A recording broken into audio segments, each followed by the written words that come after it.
Good afternoon.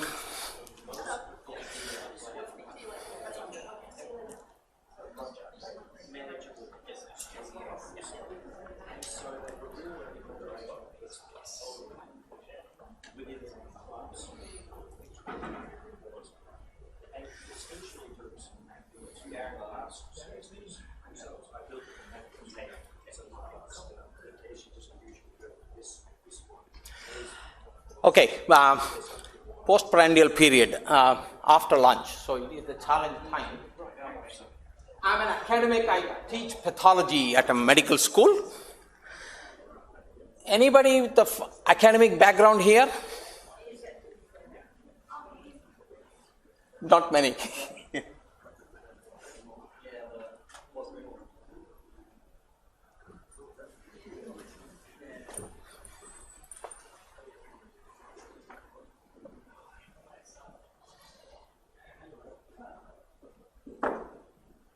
Just I'm repeating the question. Anybody has academic background here?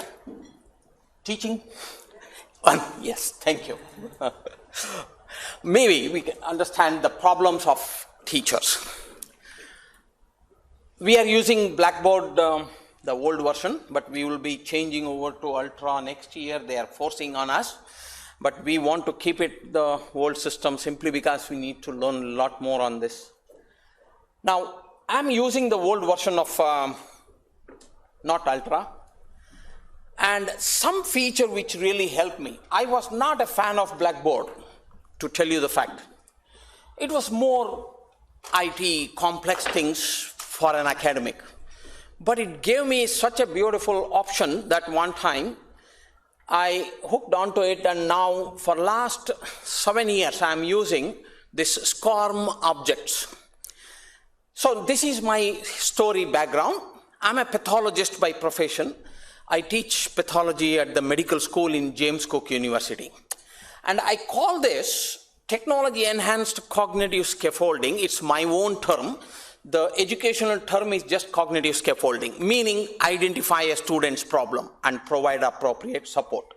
So cognitive scaffolding. But I use technology, so I call it technology enhanced cognitive scaffolding. I call it innovative teaching. We won several awards, national and university awards for teaching. So what is this my journey and how Blackboard helped me? The two challenges we have is our medical students are in their final years, last 3 years of their medical course, the 4th year, they are in the hospitals. And I teach a subject which is laboratory intensive. They have to be in the laboratory. We use microscopes and we use patient specimens, a lot of images and actual specimens. And the teaching is a bit complex. I call pathology is the science of medicine. What is abnormal inside a patient? A bit complex field. So most medical doctors, if you ask what is the difficult subject, they will tell you pathology. It is something to know what is inside. Okay. The second challenge is the students are not on the campus all the time. I have 220 students per year, medical students, around 150 dental students, and most of them are away. So I have only about 1/3 students on campus at any given time. They'll be coming and going, postings for 6 weeks in the hospitals. So initially I used to teach just a classroom teaching with classroom practicals, specimens, microscopy. Most of the students used to miss this simply because they are on the hospital side. So our students are placed in Singapore, Darwin, more than 80,000 kilometers range. Any one given time, they cannot come to campus. So initially we used to just send the PowerPoints, PDF of lectures, lecture transcripts. And then we started recording videos and sending it on video cassettes. This was in 2005. And then 2007 we started digital recorded copy on a DVD. We used to give DVDs for those who missed. Only for about 6 to 8 weeks they miss, rest of the time they will be on the campus. So now that's the second challenge. First is very intensive, complex subject, and the students are not on the campus. If you Google our university, James Cook University, started only in 2000. The first batch of medical students graduated in 2005, first batch. But now we are the top medical school in student satisfaction, job outcomes. I'm not taking all the credit myself. There are many others, but I'm adding mine. Pathology is an important subject for medicine because it tells the background of the patient, what's happening inside, a complex level, okay.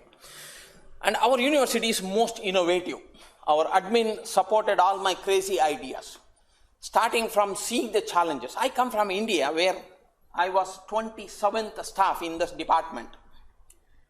We had 5 professors, around 27 staff, but students also more, about 500 students. And in James Cook University, I'm the one pathologist, although my card says I'm head of pathology, I'm the tail also, nobody else. I'm one person. So that was a challenge again for me. How do I teach better? So just to summarize, only our James Cook University, I've been teaching pathology, medical students for over 20 years now. Several universities. I'm an Indian, so I travel around the globe. But only here I have seen very strong basic science focus, and I believe that's the reason James Cook University students do better. At the time when they're seeing the patient, we teach the first year subjects which were supposed to be forgotten. We teach that back when they're seeing the patients. So when they are learning the clinical aspects of investigations, patient examination, I will be teaching what's happening inside that patient's body. Through the laboratory, through microscopy, through laboratory investigations. Okay? So it is in the full 4th year, only at JCU I have seen this, in my experience. And most of my colleagues call me one-man army, because I am the only one. And my son gave me this picture of some movie, so I just added pathology there. My 4 challenges were giving lectures, practicals, assessing the students whether they're learning or not, and then giving support to those who needed. So these were my 4 big challenges. Initially, it was classroom lectures. That was our JCU 2005. Now I don't give any lectures in the classroom at all. No lectures, no teaching. Everything is online, Blackboard. But the specialty is I'm watching every student wherever they are in the world, if they are attended the lectures, if they have seen the assessments, and have they passed the assessments. Everything through Blackboard. So initially, we started gradually, little by little, technology. Not Blackboard in the beginning. So first thing was, we teach students glass jars with the specimens. If a patient, they see the patient in the clinics, and we teach them his liver would be like this, his lung would be like this. These are the specimens from real patients. So what I made this was, we had a high resolution camera, and I'm holding the specimen in my hand, and the screens show the close-up view. This is just one corner of the lab. At a time, usually I have around 80 to 100 students. So everybody could see. Otherwise, we used to teach in a group of tutors, 5 students and 1 tutor. We teach. But here I am alone. So this was the first innovation, I called it. And I recorded them as videos and then put it up for students to review later. Second thing was the big challenge, microscopy. Showing them under the microscope 1:1 or maximum 1:4, because 4 head microscopes are there. But now I have devised something, I call it global first. I have presented these topics in US, France. Nobody has challenged me because I put this global first. If anybody challenges, I'll remove. So far, nobody has challenged me. What I have done is just a Google map they use. So similar conversion of digital glass slides images into like a Google map. And students can watch on the screen by moving with a mouse the same microscopic image what they would see under a real microscope. That is we call digital microscope. Now it has become standard. I started using this in 2006. Now, what I did was, I asked the IT department, give me something where my screen can be multiplied to all the students' screen. So they came up with a software called LAN School, a program used in the schools to teach computers. And what it does is only my screen, where I am there, arrow, is showing all the computers showing the same screen. It is something like a 100-head microscope.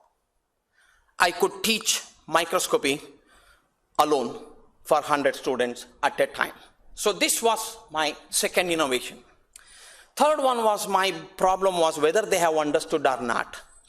So what I did was this polling system. You must have seen in the TV programs, audience voting.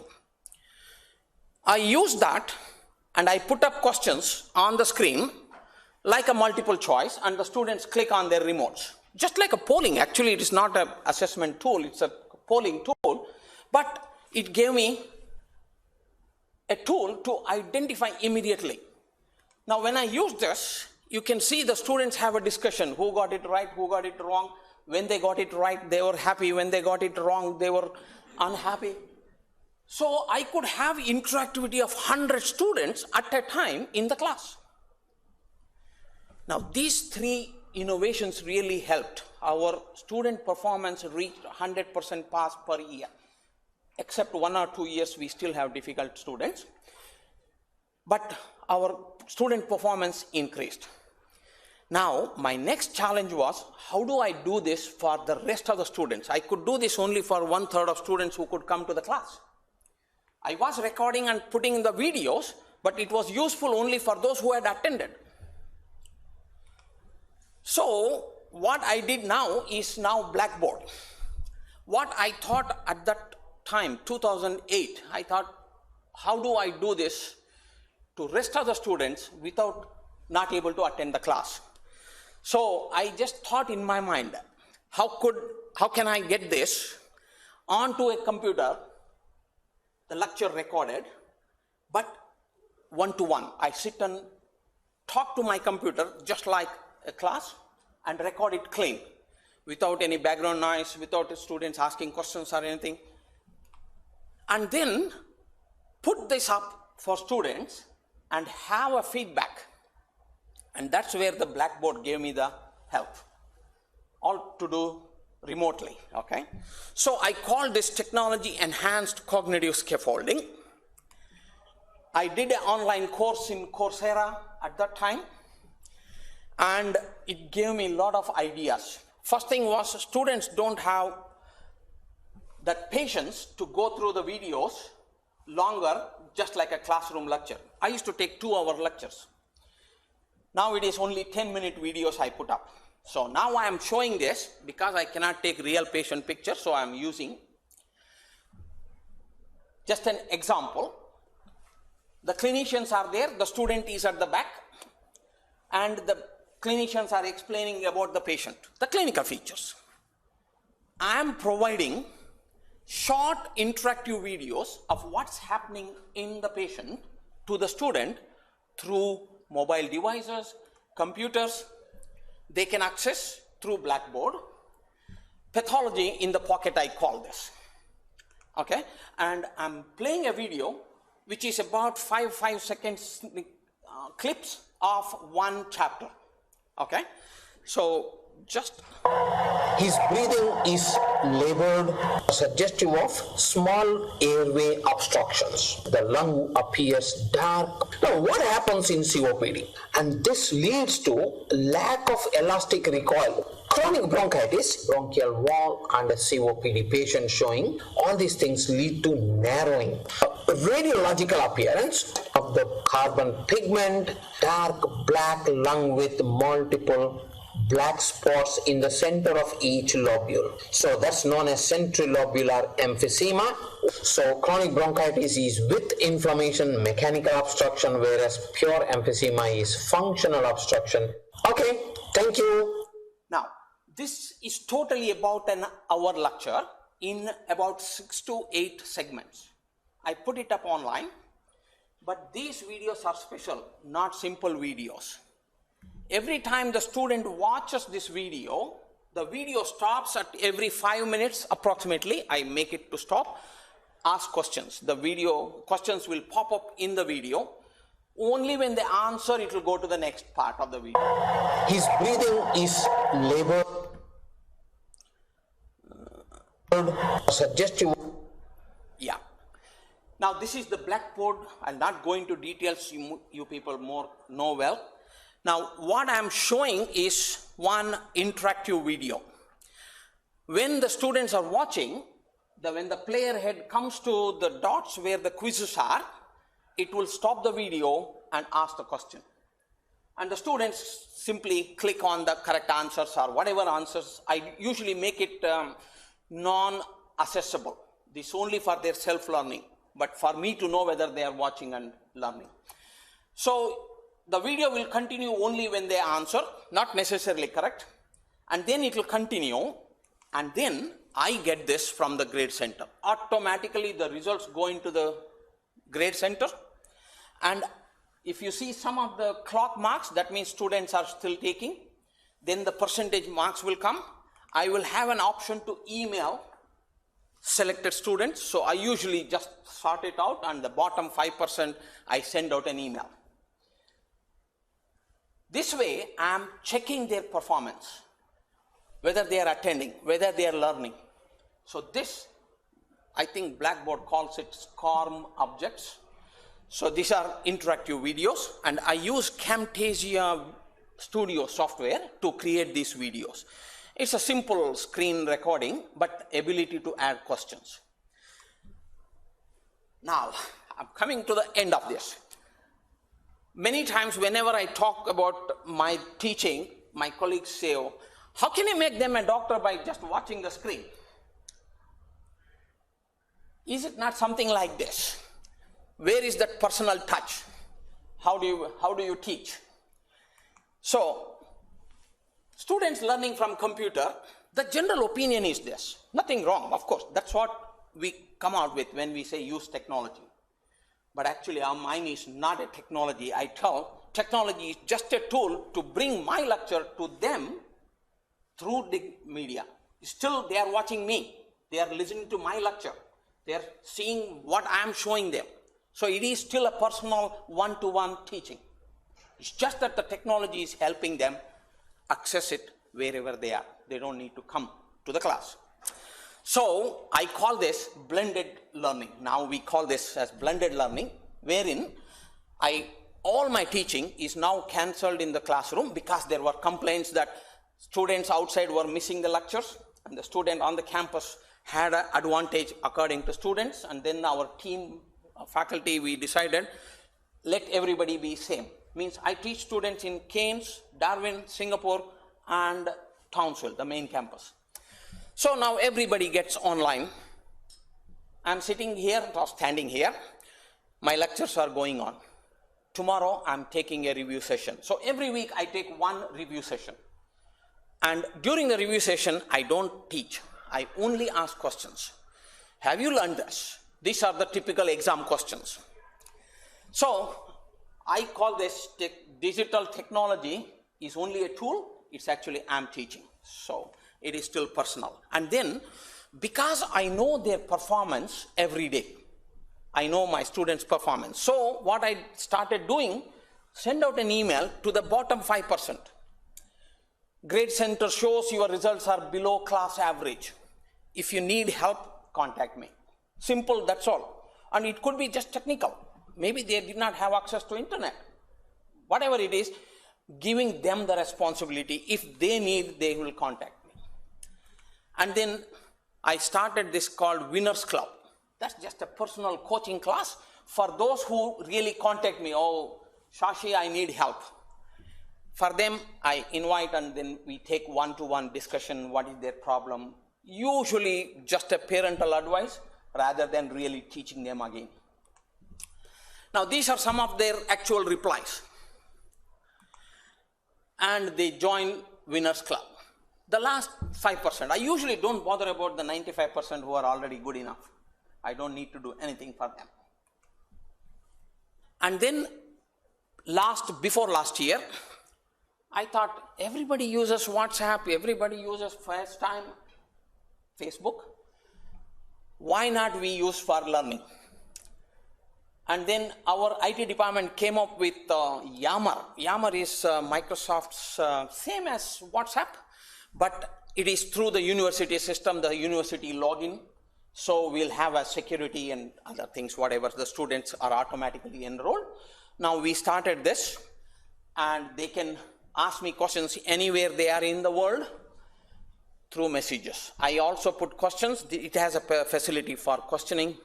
It has facility for adding videos. So I add videos, and I call it Professor in Your Pockets.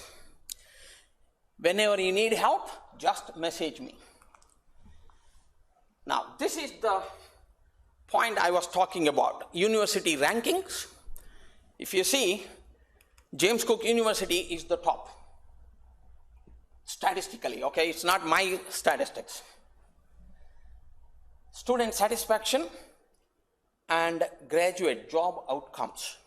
I believe because we have a very strong pathology. Just my point. Thank you.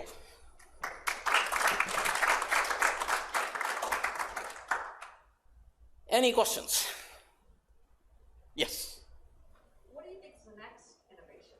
Where do you see students looking for the next? Like, what's your next idea? I wanted to show that. Ah. Many people ask me, "Oh, you are recording all your lectures, then the university can just take you out." My lectures are already there. Yes. Do I lose my job? What is the future of education? I always have myself also. When I think, are we going totally mechanical, just like feeding those chickens through tubes? Are we doing that? But I feel, will the technology replace university? My personal answer is no. University still is the center for students' learning. Yes, it can change future. Online learning can replace some of the university teaching with ready online degrees. Myself, I did education in MBA in, sorry, I was supposed to stand here. I did MBA in education just to improve my teaching. And I had done an online course from University of London some years ago, just an online course for some $30 or $40. And I got a $1,500 exemption from my one unit. It was the same unit, education. So, if you might have heard of Uber U, it's a concept, Uber University, wherein anywhere in the world you are an expert in some subject area, a student needs some help in your subject area. There will be an imaginary, nothing is existing still. This is just thought of some faculty. You put in your mobile app, I want to learn statistics. All over the world, the message will go, whoever is interested will reply back, and he will arrange with the student whatever is the teaching method, assessments, and then student undergoes that teaching, and he sends the results directly to the university, and university accepts and add it to his grades. One thought. Another one. Now, Coursera, there are many edX, there are many online courses giving plenty free degrees. I'm an alumni of Duke University now. I still get emails. Free, no money. There are, thank you, 5 minutes. So, future has changed, but this part, technology replaced the professors? Definitely not. Currently, the students are liking my videos only because I am there. They know I am the one to set up their final exam. I am giving a personal teaching. So the technology is not teaching them, it's I am the one teaching. So at least for near future, don't be worried about any technology. I usually show this picture. What future education look like will be definitely both. A great teacher and a tool. Fantastic students. And this picture, if you see like that, future is all technology. See who is holding the technology. It's the hands of a human being. We still depend on personal teaching. These are just tools. So, My future, at least for answering your question, the future is still humans. At least till my lifetime, probably next. After that, I don't know. Any more questions, please? Sorry, until we finish time. So I feel education is the future. It's the source of every other profession.